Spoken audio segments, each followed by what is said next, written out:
What's up guys? Magandang araw sa inyong lahat. Dahil rest day ko na naman, naghanap na naman ako ng lugar na pwede nating magagalaan. Kung saan pwede nating ma-enjoy ang view sa autumn dito sa Hiroshima. So sa aking paghahanap, nakita ko itong Butchuji Park at Butchuji Temple. Ito yung mga picture niya guys. Oh. Ito, at ito pa. So maganda talaga siya tuwing autumn. So yun yung pupuntahan natin guys. So, let's go!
Nandito na tayo guys, pero wala na, medyo late na tayo dumating.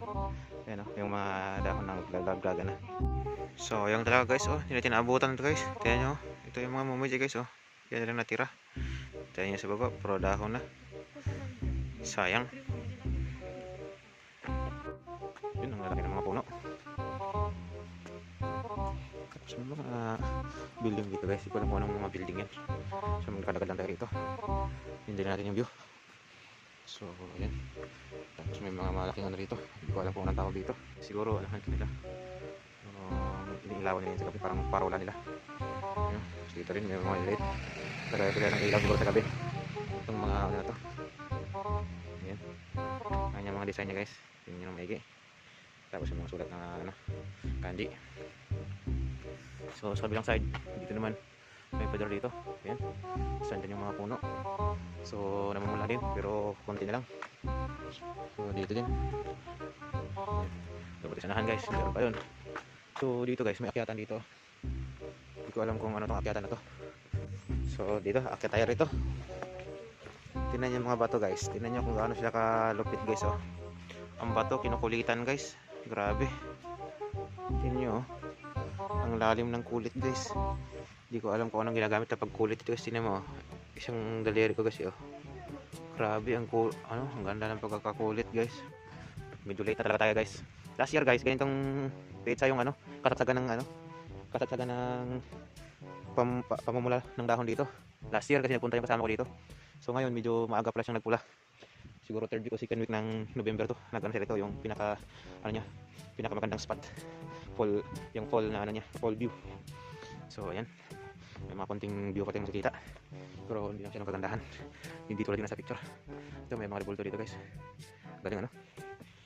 Dito, gilid. Meron din. Galing na gumawa ng mga rebulto. Ito may umidi. Ito mga umidi. Kunti lang natitira.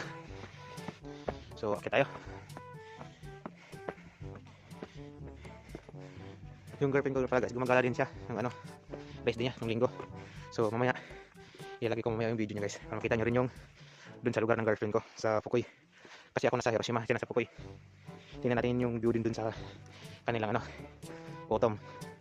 Kasi may mga videos din siya na nilang maliit na video sa autumn. So titignan natin yan. Para makita nyo rin yung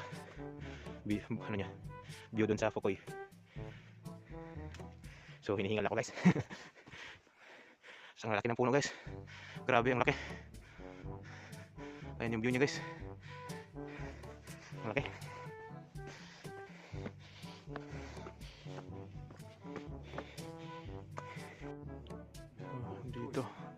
Dito guys, parang medyo madilim na tingnan kasi magubat kasi yung puno. So, tingnan natin yung likod. Ang lalaking puno guys, oh. Grabe, oh. Ang taas. Ang laking puno. Grabe. Yung katawan niya guys, tingnan mo, yan yung tao guys. Yan yung kalaking puno guys. Siguro ilang taon na to guys. Siguro mga umaabot na to sa 50 years siguro. Kasi matagal to lumaki itong puno. Grabe ang laki. Tingnan niyo mga puno guys, ang lalaki. You know? Grabe ang lalaki ng mga puno guys. Ang tataas. Ang tatayog. Grabe. So dito. Dati rito.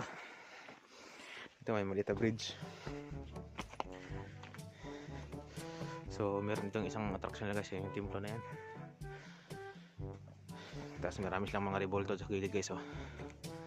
So kung titingnan natin yung mga revolto guys, yung mga revolto guys, ang dami.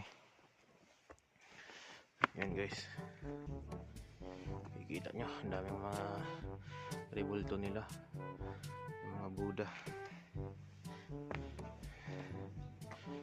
Tapos dito meron silang may mga altar dito ng mga alayan siguro ng pagkain nila. Tapos ito yung mga ano ng Buddha nila, o yun sa gitna yung Buddha. Ito may mga ano mungkin na nagano ng parang nagdadasal. So hanggang dito lang to guys, kaya okay tayo sa kabila. So ito yung nasa picture guys, yung nasa picture natin na nakita ito. Kaso ngayon wala naman masyadong pula. Ito yan, ito yung view na yun. Ito. So nandito rin yung ano guys, yung isang attraction nila, yung templo nila, yung temple. Ano yung itsura ng temple nila guys, medyo against the light siya guys, hindi nyo masyadong makikita yung view. Dito kay side guys, dito kay side. So akit tayo rito guys sa kanilang templo. Ito yung templo nila, akitin natin. So ayan yung itsura niya guys, yun o, yan, ito lang palapag yan. So naakyatan pa ito guys, naiikutan. So hindi natin palampasing umakyat dito kasi may mga umakyat. So dito sa kanilang barandilya makikita yung pampang sa yung kabilang side ng bundok. Ayan siya, paikot.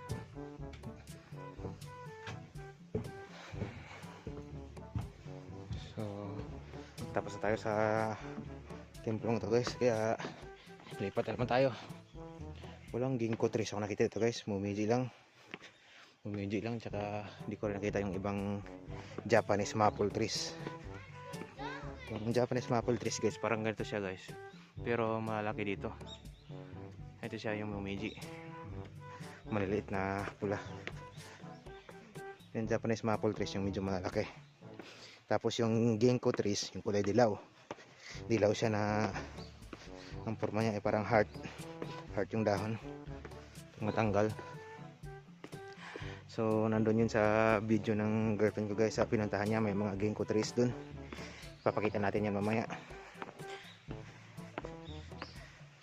Makita niyo yung view ng Hiroshima at saka Fukui.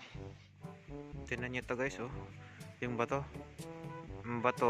pinatungan ng kahoy na ano, pinarma nila ng square, tapos pinatungan ulit ng bato, tsaka nilagyan pa itong bato sa taas. Ang lupit, mabagsik guys. So yan, pasok tayo rito. So, meron ng isda guys, ang lalaking koi fish yan guys, ang lalaki nila guys. Tapos may mga anak din maliliit, pero ang daming maliliit, di makita sa camera. Ang mga malaki lang yung makikita guys. Ayan o, pag uwi ko ng Pilipinas guys, gagawa ako ng ganito guys sa gilid ng bahay ko. Yung ganito ang ano, may lagay ng isda, koi fish. Kasi isa ako sa ano, sa koi fish, sa mahilig ko sa isda, kaya gusto ko ng koi fish. Kaya pag uwi ko ng Pilipinas, pagawa ko ng bahay, talagyan ko siya ng ganito guys. Talagyan ko siya ng ganito. Meron silang isang santo dito guys. Ayan guys, hindi ko alam kung sinong ano to nila, santo o Diyos pa to nila to. Kaya parang guys, di ko siya kilala. So ayun. 2 hours later. So ayun guys, meron silang entrance fee pala dito guys na 300 yen. So ito yung loob nito guys. Loob, di ko alam kung ano to kasi puro kanji. Hindi natin mababasa. Napakalinis talaga sa Japan guys. Isa talaga to sa lugar na napakalinis. So dito merong mga ano dito. Ang daming umiji dito guys. Kaso hindi natin naabutan talaga yung ano niya guys, yung mismong pinaka bloom ng ano, red ng kanyang dahon, naglalagas na. So kaya ganoon na yung naabutan natin guys. Ayan, no. Puro to umiji guys. Yun, may mga tira-tira doon konti na ano pula. Ayan. Yung mga natira guys. So ito.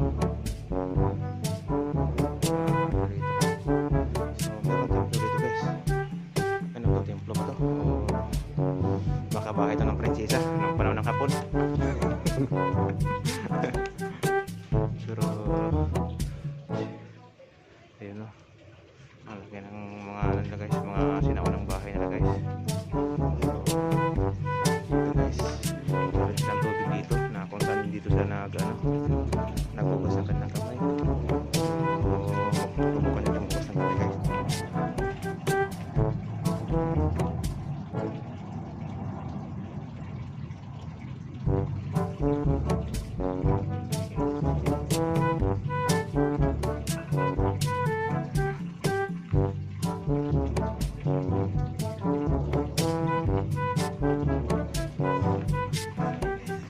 Napakadaming ripon to na maliliit guys. So, siguro mga santo nila guys, napakadami guys. Hindi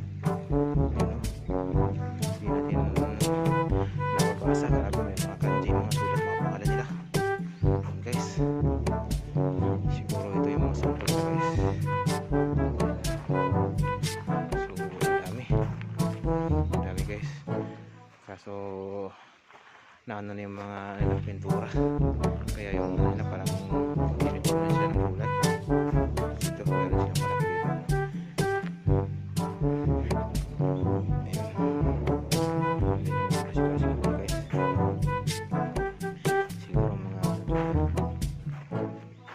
mga sinaunang naging ano, siguro sa guys, meron din dito guys. Ayan sa kabila. So dito guys. Tapos dito guys, meron babae dito. Babae. Babae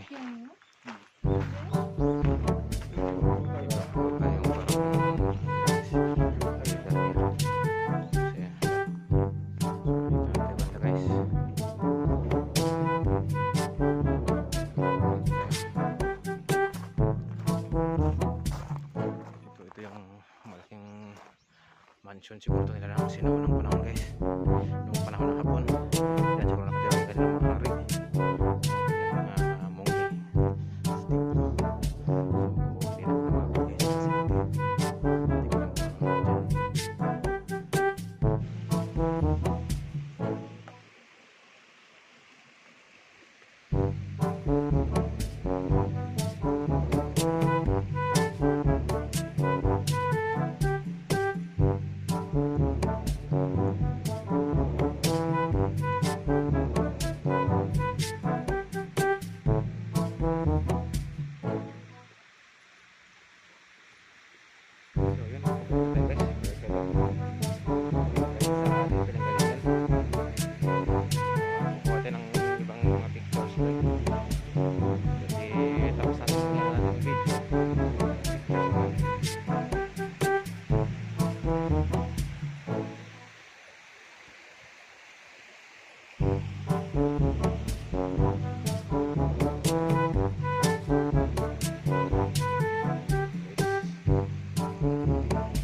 natin yung mga ano dito, yung mga mumiji dito. Hindi na natin masyadong nakita yung mga pulang-pula.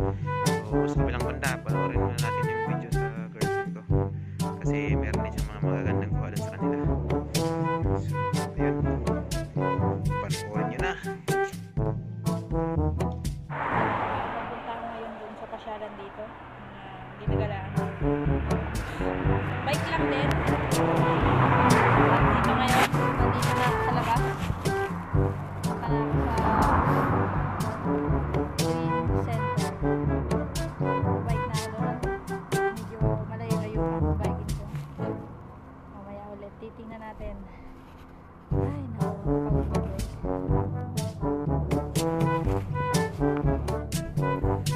Tayo ngayon sa pasyalan na maganda. Yan, napakaganda ng mga dahon dito ngayon at bike lang tayo. Nakakapagod yung bike. At dito ngayon, mainit na malamig, pero hindi ganun malamig. Layo-layo pa yung sa bike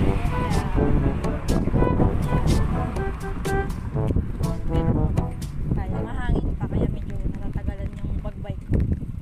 Kaya hangin ako pa kasi.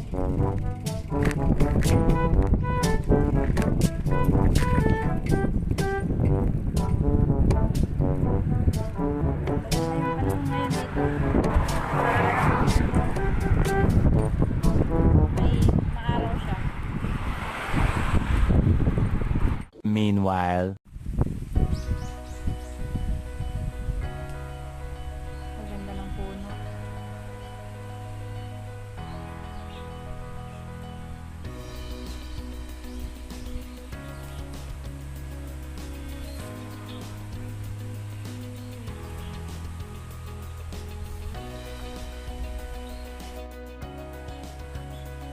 Ayan. Dito na tayo ngayon. Pagagandang dahon. Gandang puno.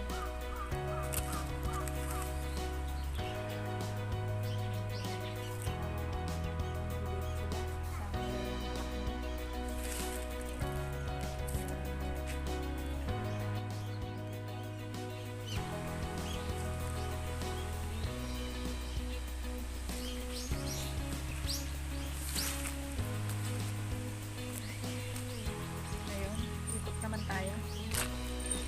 Dito yung aking kuruma. Step light. Ayan na. Silat yan sa mga dito.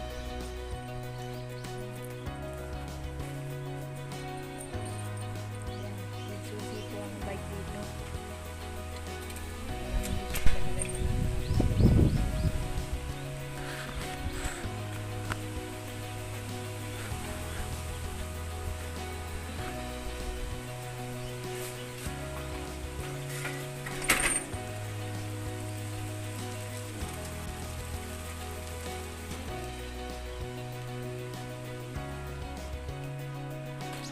Parang ikutin natin yung pasyalan.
Asawa.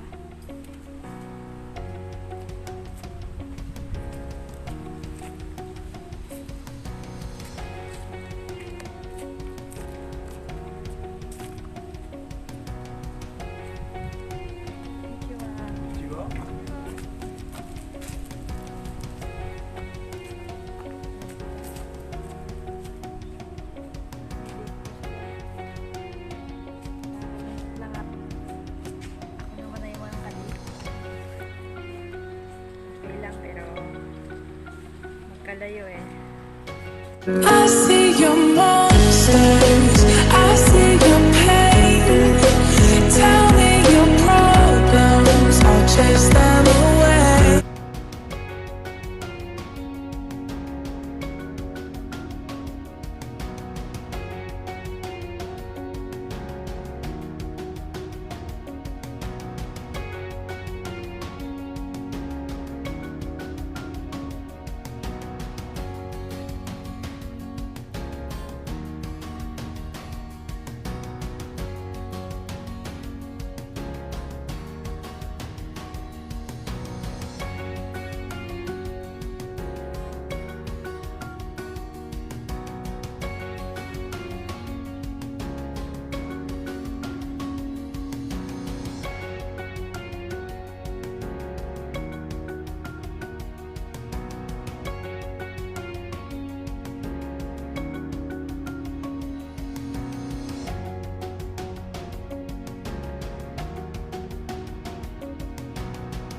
tapos sa ating tour, ano, babalikan tayo doon sa ating pinanggalingan. So guys, kung nag-enjoy kayo sa panonood ng ating video na to, huwag nang magpatumpik-tumpik pa, i-subscribe na yan at i-click ang notification bell para updated sa ating mga videos. Adios mga amigo!